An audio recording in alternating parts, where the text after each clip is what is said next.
Non finite verb. Infinitives, এই infinitives কিছু নিয়ম আছে, সেই নিয়মগুলো আমরা প্রথমে জেনে নিব। যেমন ইনফিনিটিভ, 6 ধরনের মূলত ইনফিনিটিভ আমরা খুঁজে পাই।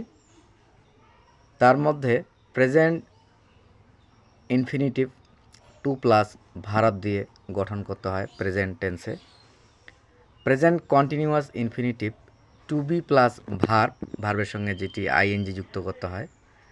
Perfect infinitive to have plus ভার্বের past form. Perfect continuous infinitive to have been plus verb. Present infinitive passive to be plus ভার্বের past form. Perfect infinitive passive to have been plus verb. প্রথমে দেখে নেব infinitive বিষয়টি কী। Infinitive হলো এক প্রকার অসমাপিকা ক্রিয়া বা নন ফাইনাইট ভার্ব, যা 2 প্লাস ভার্ব এভাবে গঠিত হয়। এখানে বিভিন্ন প্রকার ইনফিনিটিভের গঠন এবং কাজ সংক্ষেপে আমরা আলোচনা করব। প্রেজেন্ট ইনফিনিটিভ গঠিত হয় ঠিক এভাবে 2 প্লাস ভার্ব। এই ভার্বের সঙ্গে এস বা ইএস বা আইএনজি বা ইডি হবে না। বাংলা ক্রিয়ার রূপ হয় ঠিক এই রকম, ক্রিয়া প্লাসতে, যেমন খেতে টু ইট, যেতে টু গো ইত্যাদি। প্রেজেন্ট কন্টিনিউয়াস ইনফিনিটিভ, নিচের বাক্য দুটি পড়ে দেখি কি বলা আছে। ইট seems that he is coming, মনে হচ্ছে যে সে আসছে। বাক্যটির ভার্ব হলো প্রেজেন্ট কন্টিনিউয়াস টেন্সের, অর্থাৎ ইজ কামিং এর আগে টু যোগ করলে ইজ পরিবর্তিত হয়ে হবে বি, বাকি অংশ ঠিক থাকবে। সুতরাং ইনফিনিটিভ ব্যবহার করে বাক্যটিকে নিম্নরূপে লেখা যায়। লক্ষ্য করি, সাবজেক্ট হি বাক্যের প্রথমে এসে ইটকে উচ্ছেদ করে দিয়েছে। হি সিমস টু বি কামিং, তাহলে দেখা গেল নিম্নরূপ গঠিত হয়েছে। টু বি প্লাস ভার্বের সঙ্গে ING. Perfect infinitive, I am sorry, আমি দুঃখিত। আই হ্যাভ ডিস্টার্ব, আমি তোমার ব্যাঘাত করেছি। এই দুটো বাক্যকে যদি আমরা একসঙ্গে করি তাহলে কি পাবো? I am sorry to have disturbed you. Perfect নিচের বাক্যটি আমরা পড়ি। It is said a poet has been living in this village for 2 years। বলা হয়ে থাকে যে এই গ্রামে 2 বছর ধরে একজন কবি বসবাস করছেন।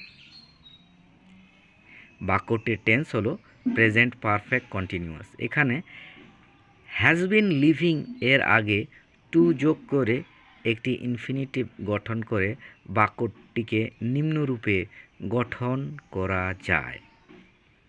পারফেক্ট কন্টিনিউয়াসের ভার্বে থেকে পাওয়া গেছে বলে এই ইনফিনিটিভের এরূপ নাম হয়েছে। অতএব দেখা গেল পারফেক্ট কন্টিনিউয়াস ইনফিনিটিভ এভাবে গঠিত হয়, টু হ্যাভ বিন প্লাস ভার্বের সঙ্গে আইএনজি। প্রেজেন্ট ইনফিনিটিভ প্যাসিভ, নিচের বাক্যটি পড়ি। Rahim wants to be praised by others, Rahim অন্যদের দ্বারা প্রশংসিত হতে চায়। বাক্যটি হলো পেসিভে, এতে যে ইনফিনিটিভটি ব্যবহৃত হয়েছে তাকে বলে প্রেজেন্ট ইনফিনিটিভ পেসিভ। এর গঠন হলো টু বি প্লাস ভার্বের সঙ্গে ভার্বের past form, past participle form. Perfect infinitive passive, নিচের বাক্যটি পড়ি। It seems that the works has been done by him. বাক্যটি হলো পেসিভের, ভার্ব হলো পারফেক্ট টেন্সের। পেসিভ এই ভার্বটিকে নিম্নরূপে ইনফিনিটিভে পরিণত করা যায়। The work seems to have been done by him. Present tense থেকে গঠিত হয়েছে বলে এই ইনফিনিটিভটির রূপ নাম হলো।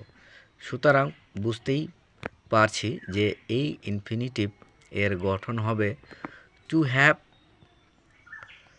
বিন plus verb PP past participle form এই রূপে।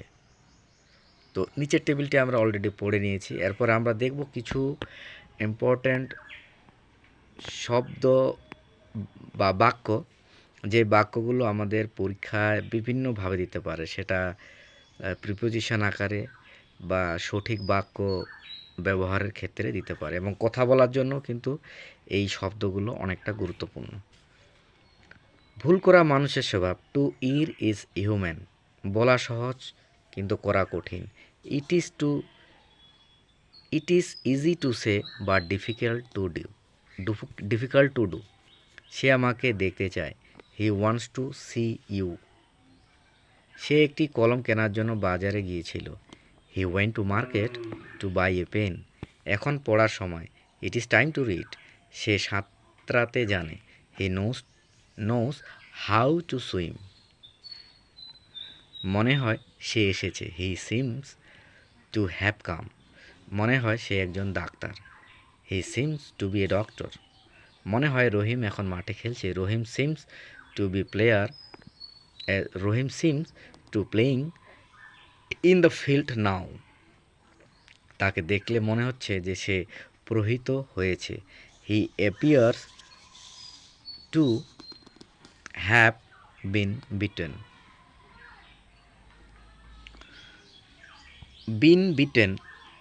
সিম সিম এবং এপিয়ার এই ভার্ব দুটির সাথে উপরের প্রদর্শিত কায়দায় ইনফিনিটিভ ব্যবহৃত হয়েছে। এবার দেখি how, when, why, where, which, hmm, what এই ওয়ার্ডগুলোর সাথে কিভাবে ইনফিনিটিভ ব্যবহৃত হয়। ব্যবহারগুলো খুব সুন্দর। সে জানতে চায় কখন যেতে হবে। He wants to know when to go. কিভাবে কাজটি করতে হয় আমি জানি না। I don't know how to do it. কখন কাজটি শুরু করতে হবে তা সে আমাদেরকে বলবে। He will tell when to start the work. কোথায় ঘরটি বাঁধতে হবে এই সিদ্ধান্ত আমরা এখনও নেইনি। We're have not yet decided where to build the house. কোন জামাটি কিনতে হবে তা নিয়ে সে ভাবছে। He is thinking about which dress to buy. কী করতে হবে আমি ভেবে পাচ্ছি না। I don't know what to do. কার সাথে দেখা করতে হবে তা কি তুমি জানো। Do you whom to visit. এখানে আমরা ভিজিটের জায়গায় মিট বা সি লিখতে পারি। সাবজেক্ট যদি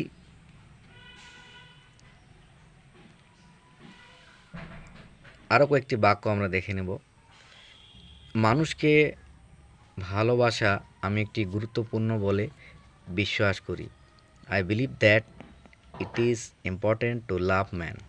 সে দেখল যে কাজটি করা সহজ। He found it easy to do the work. বইটি কেনা দরকারি বলে সে মনে করে। He considers or thinks that it is necessary to buy the book. আমি মনে করি যে গরিবদেরকে সাহায্য করা আমাদের কর্তব্য। I think that it is our duty to help the poor. সে দেখল যে লোকটিকে শিক্ষা দেওয়া কঠিন। He found it hard to teach the man. Thank you. অন্য কোনো ভিডিও নিয়ে আবার আসবো।